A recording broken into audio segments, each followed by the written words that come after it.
Welcome to Moto Info, and today pag-uusapan natin ang Honda Click 125. Ready ka na for this topic? Let's start!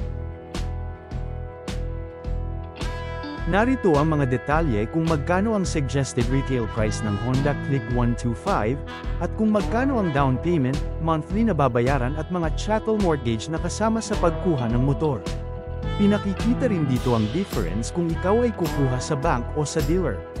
Suriing mabuti kung nagbabalak kang kumuha ng Honda Click 125.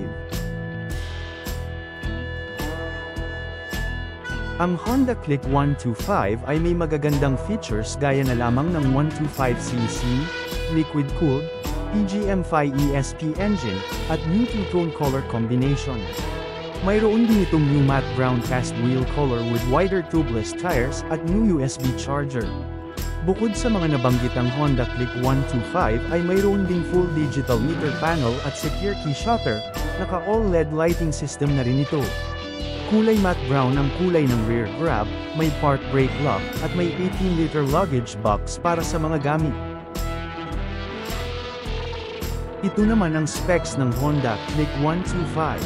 Ang Honda Click 125 ay may 125cc liquid-cooled, single-cylinder, SOHC engine na may 11 horsepower sa 8,500 RPM at 10.8 Nm torque sa 5,000 RPM. Matipid ito sa gasolina na may 50.3 km per liter fuel efficiency at gamit ang automatic CVT transmission. May wavy disc brake sa harap at drum brake sa likod, kasama ang tubeless na gulong sa harap at likod.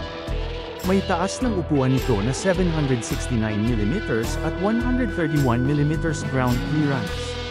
Magaan din ito sa 112 kg at may 5.5 liter fuel tank capacity para sa mas mahabang biyahe. Ang Honda Click 125 ay available sa mga colors na Pearl Arctic White, Pearl Silvestris Gray, Pearl Crimson Red, Obsidian Black Metallic at Stellar Blue Metallic. Nagustuhan mo ba ang video? Huwag kalimutan mag-like at subscribe sa Moto Info para updated ka sa mga bagong labas na motor dito sa Pilipinas. Thank you for watching. Bye!